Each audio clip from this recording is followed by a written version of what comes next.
The river was rising faster than anyone could have imagined. It had started with a steady rain the night before. Quiet and harmless. Just the kind of sound that lulled ranchers and townsfolk alike into a deep sleep. But by dawn, the skies had turned dark and angry, and the Gila River, which usually twisted lazily through the Arizona Valley, had transformed into a roaring, muddy monster. Its waters burst their banks, swallowing everything in its path: fences, wagons, even livestock. People scrambled to save what they could, but there were things no one could outrun. Jake Sullivan hadn't planned on being anyone's hero that morning. He was out checking the eastern boundary of his ranch, worried that the heavy rain might breach one of the smaller channels. As a former cavalryman turned rancher, he was used to riding through rough weather, but even he could feel something was different this time. The wind was sharp, the air thick, with the kind of pressure that made your skin crawl. As he came over the ridge, he heard a faint cry over the thundering water, a cry for help. He pulled his horse to a stop, his eyes scanning the flooded plain below. And then he saw them. Two figures, barely visible, clinging to a piece of debris in the middle of the river. A broken wagon axle maybe, or a door ripped off its hinges. One was clearly a young woman, maybe in her 20s. She held tight to a girl, no older than 16. The younger one was slipping, her hands weak, her head drooping. Jake didn't stop to think. He spurred his horse back down the ridge, water rising around his boots before he even hit the low ground. That was how it all began, with a stranger's scream, with two sisters trapped in the fury of nature, and with a man who had every reason to turn back but did in single quotes. Jake managed to get a rope around a leaning cottonwood tree and waded out. Inch by inch, fighting the current. The water was freezing, pulling at him with each step, but he kept his eyes on the girls. They weren't calling out anymore. The older one was gripping the wood with every ounce of strength left in her, but the younger had gone limp. When he reached them, he didn't speak. He simply grabbed the smaller girl first, wrapped his arm around her, and dragged her back through the water. The older sister tried to follow, but her foot slipped. Jake turned, nearly falling himself, and reached back with one arm, catching her just as she lost her grip. It took every bit of strength he had to get them both to the bank. For a long moment, the three of them just lay there in the mud, soaked to the bone, and gasping for breath. The younger girl, Sarah, wasn't breathing at first. Her lips were blue. Jake dropped to his knees and worked to revive her, pressing on her chest, begging her to fight. Finally, she coughed. The sound was weak, but it was enough to draw tears from the older sister Mary. "Thank God," she whispered, brushing the wet hair from Sarah's face. "Thank God." Jake didn't know their names yet. He didn't know where they were from, or what had driven them into the flood. All he knew was that they were alone, half drowned, and trembling in the middle of nowhere. His horse had bolted during the rescue, and they were miles from any town, so he did the only thing he could. He helped them to their feet and started walking them toward his ranch. The journey back was slow. Sarah could barely walk, and Mary, though she insisted she was fine, winced every time she moved her right leg. Jake fashioned a makeshift crutch from a broken branch, and they trudged through the mud and rain, step by painful step. By the time they reached the ranch, the sun was setting. Jake's ranch wasn't much to look at: a small cabin, a barn, and a few fenced pastures, but it was dry, warm, and safe. He settled the sisters inside, lit the fireplace, and brought them clean clothes and hot tea. Mary didn't ask many questions. She just watched him with wary eyes, as if unsure what to make of this gruff man who'd risked his life for them. Without saying a word, Sarah, curled up beneath a quilt, finally spoke. "Are you going to send us away?" Jake looked at her, confused. "Send you where?" "I don't know. Anywhere. People don't usually want strangers hanging around." Jake shrugged. "Well, I'm not most people." That made Sarah smile, just a little. But Mary didn't relax. Not fully. Not yet. In the days that followed, Jake learned their story piece by piece. Mary and Sarah Williams had been traveling west with a wagon party headed for California. Their parents had died in the last year fever, and a mining accident. The girls were left with little more than hope and each other. They'd joined a group of settlers who promised them safety, but the storm had scattered the wagons.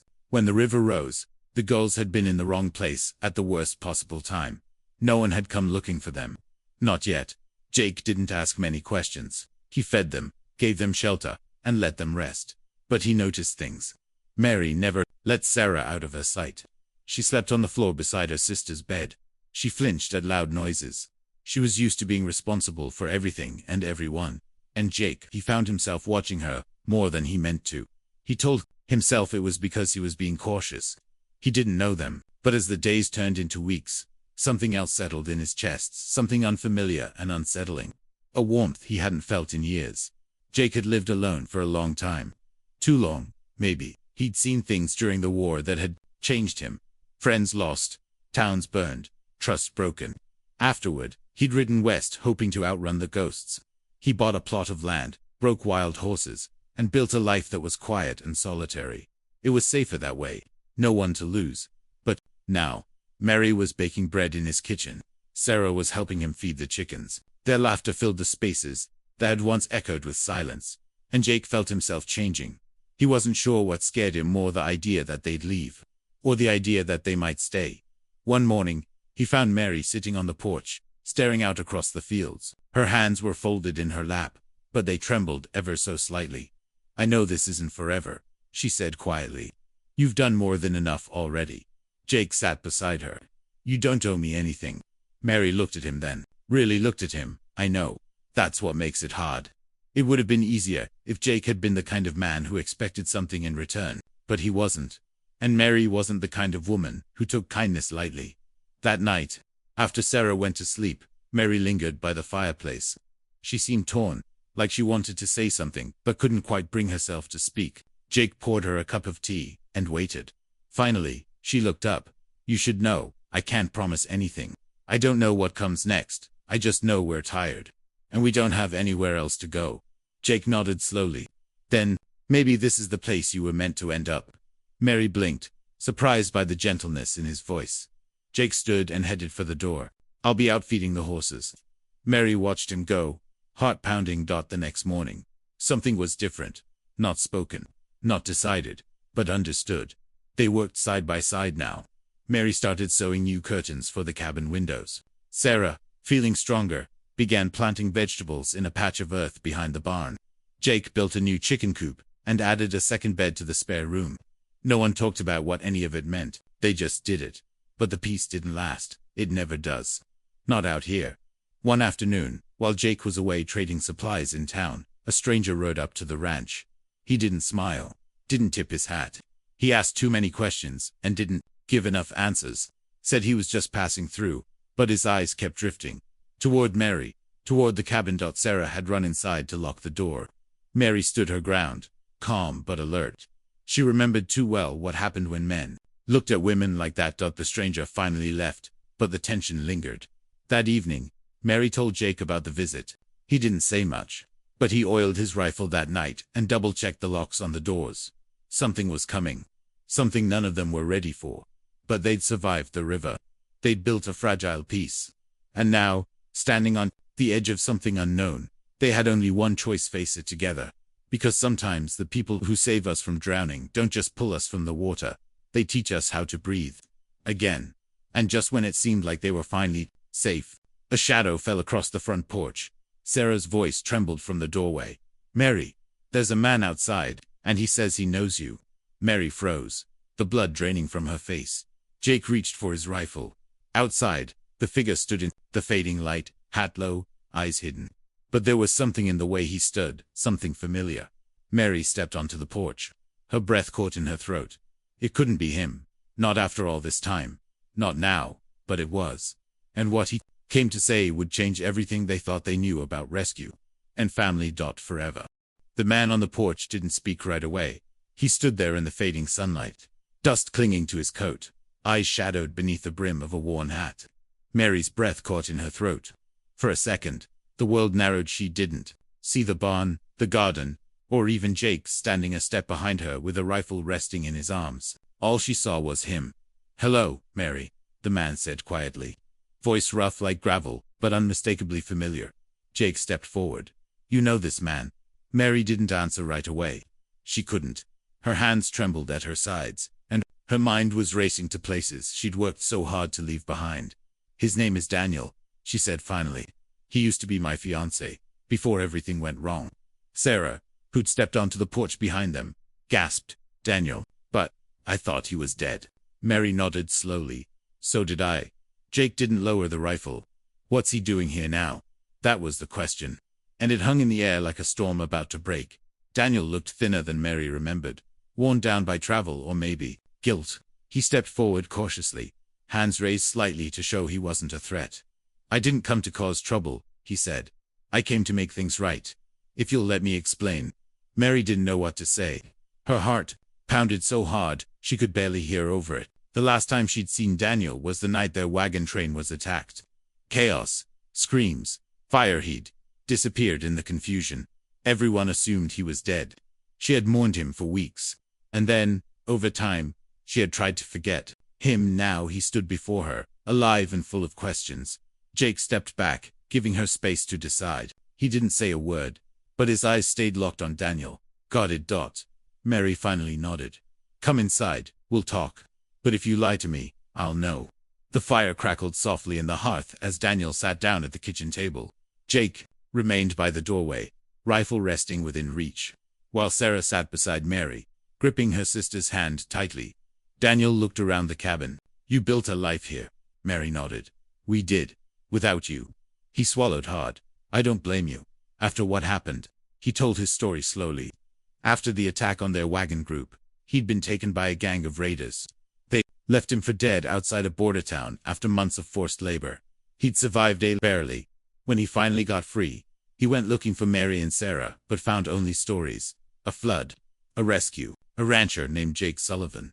"And now, you just show up," Jake said, voice low. "What exactly do you want?" Daniel hesitated. "At first, I didn't know. I just wanted to see Mary again. To know she was safe. But now that I'm here, I realize something else. I've got nowhere to go. I don't expect things to go back to how they were. But maybe I could stay, help out, earn my keep." Mary stared at him, emotions churning. Part of her still remembered the man she'd once planned to marry. But another part, stronger now, was tied to the life she'd built with Jake and Sarah. A life born from struggle and trust. A life Daniel hadn't been a part of. Sarah spoke softly. "Mary, we don't owe him anything." Daniel looked at the younger sister. "I know I wasn't there when you needed me, and I can't fix the past. But I swear, I'm not here to break apart what you've built. I just don't want to be alone anymore." Mary's voice was quiet. "We know what that feels like." Jake didn't say yes. He didn't say no. But over the next few days, Daniel stayed. He helped around the ranch fixing fences, cleaning out the barn, hauling water when the pump started, acting up. Jake watched him closely, saying little but always aware. Sarah remained skeptical, her trust harder to win. Mary tried to stay neutral, but even she couldn't deny the strange pull between her past and her present. And that's when things began to shift. Cattle started disappearing. First one, then two, then a whole section of the herd vanished one stormy night. At first, they blamed rustless, but Jake had lived long enough to recognize patterns. This wasn't random. Someone knew the ranch, knew their routines, their weak spots. Suspicion began to grow like weeds between the cracks. Jake confronted Daniel one night as the wind howled outside.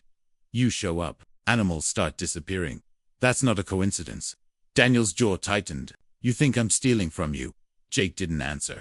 The silence was worse than any accusation. Mary stepped between them.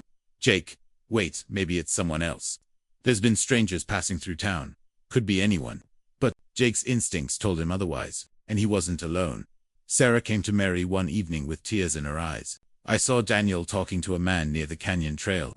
I recognized him from the night the wagons were attacked." Mary's blood went cold. She wanted to believe Daniel, wanted to believe that he had changed. But what if this was all a trick? What if his return was the beginning of something worse?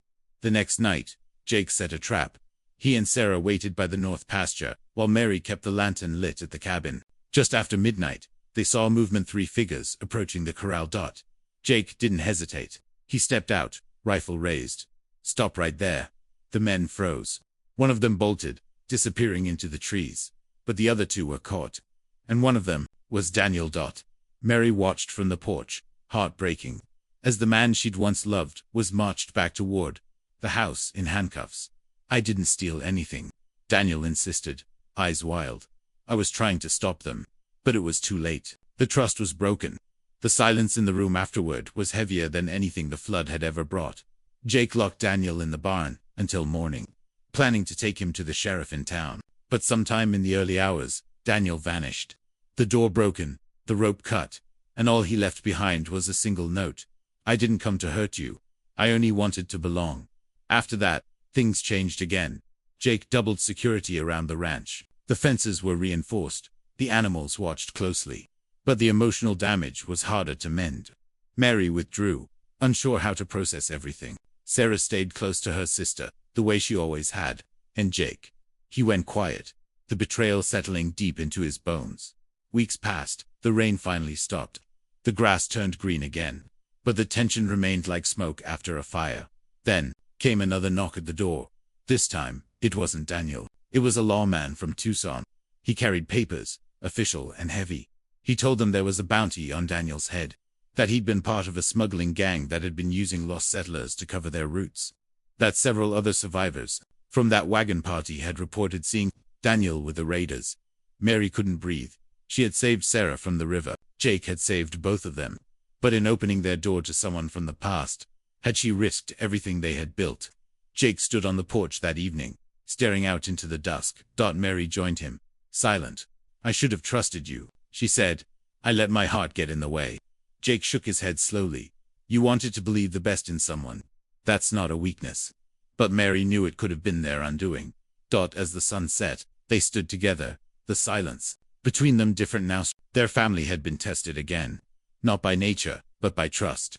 And though it had nearly broken them, they had held on. But deep in the canyon beyond the hills, someone watched the lights in their home from a distance. Daniel wasn't finished. And he wasn't alone. What he brought back with him would be far more dangerous than missing cattle. And this time, survival would require more than just courage. It would take everything they had left. Everything. The sky hung heavy with clouds that afternoon. The kind that didn't bring rain, but still made the world feel darker than it should. Jake stood at the edge of the barn, tools in his hand, eyes scanning the distant hills. He had that feeling, again, like something was about to break. Sarah had gone into town with Sheriff Morrison to deliver fresh produce and check on supplies, and Mary was resting inside with baby Hope, who had just begun to crawl. Life was finally beginning to feel steady again, peaceful, even, but peace on the frontier rarely lasted long. Later that evening, just as the sun dipped behind the hills, Mary stepped out onto the porch, a blanket wrapped around her shoulders. Jake was there, like always, keeping watch. She leaned against him, drawing comfort from the quiet strength he offered without words. Then, from the east, they heard hooves. At first, Jake thought it might be Sarah returning early, but the sound was wrong. More horses. Too many. And riding fast. Jake put his arm around Mary and whispered, "Get Hope. Stay low." She didn't question it. Inside, she grabbed the baby and ducked beneath the table, heart pounding. Jake reached for his rifle, stepping forward with the calm of a man who'd faced storms before and survived. The riders came into view, of them, dust-covered, armed, and not bothering to hide their intentions. And among them, at the back of the group, was Daniel. His face was harder now, worn and bitter. Whatever kindness had once existed there was long gone. He wasn't just a man with regrets anymore. He was a man on a mission. Jake didn't wait. "That's far enough," he shouted, raising the rifle. Daniel reined in his horse. "I don't want blood, Jake, but I'm not leaving empty-handed." Jake kept his voice even. "You already took your chance. You threw it away." Daniel's eyes flickered toward the house. "I want what's mine." "There's nothing here for you," Jake said. "You lost it the day you lied to the people who trusted you." The tension snapped like a branch in dry wind. One of Daniel's men fired the first shot. Jake dove for cover behind a water trough, returning fire with steady hands. The crack of rifles echoed across the land, loud and sharp. The air was thick, with dust and gunpowder. Inside, Mary rocked Hope gently, whispering prayers. She grabbed the revolver Jake had taught her to use and waited near the window, determined to protect what they had built together. She had lived through too much to lose everything now. Outside, the fight was fierce, but Jake had prepared for moments like this. The fence line was rigged to collapse, forcing two of the riders into a narrow passage. One of them fell hard, thrown from his horse. The second turned and fled, spooked by Jake's precision shooting. Daniel circled wide, trying to get around the house, but Sarah, who had returned quietly from town and seen what was happening from the ridge, raised her rifle and took careful aim. Her shot rang out. Daniel's horse reared, throwing him hard onto the ground. Everything went still. Jake rushed toward Him, rifle aimed. Daniel lay there, groaning, blood on his shirt and hate in his eyes. You could have had a home, Jake said. You could have been part of something real. Daniel coughed, trying to sit up. I don't need your pity. I never needed saving. Jake shook his head. That's where you're wrong. We all needed saving. The difference is, we were willing to accept it. By the time Sheriff Morrison arrived with more men, the danger had passed. 2 of Daniel's companions were captured. The others had fled. Daniel was taken to Safford to face charges for the thefts, the smuggling, and now attempted murder. Sarah stood beside Jake that evening, her hands dusty but steady. I almost missed the shot, she said, voice quiet. Jake looked at her with pride, but you didn't. Inside, Mary cradled Hope as the baby drifted to sleep. The house smelled of warm bread and wood smoke, and even with the broken fence and bullet holes in the porch beam, it still felt like home. In the days that followed, they began repairs. Friends from town came to help. Supplies arrived, and so did stories people heard about the attack, about how the Sullivan Ranch had stood its ground once again. And with every retelling, the story grew into something larger than any of them. But for Jake, Mary, and Sarah, it wasn't about the legend. It was about what they'd saved. They had come through storms, flood, betrayal, drought, violence, and still, they stood together. Not because they were lucky, but because they never gave up on each other. As the summer turned to fall, the ranch began to thrive again. The garden bloomed under Sarah's care, the cattle multiplied, and Mary began teaching a few neighbor children how to read and write by lantern light. Jake started building a second barn, and Sarah took in a few wild horses. To train, Hope took her first steps on the same porch where her parents had stood during the flood. One evening, as they all sat watching the sunset, Mary turned to Jake and said, "Do you ever wonder what would have happened if you hadn't heard us that day on the river?"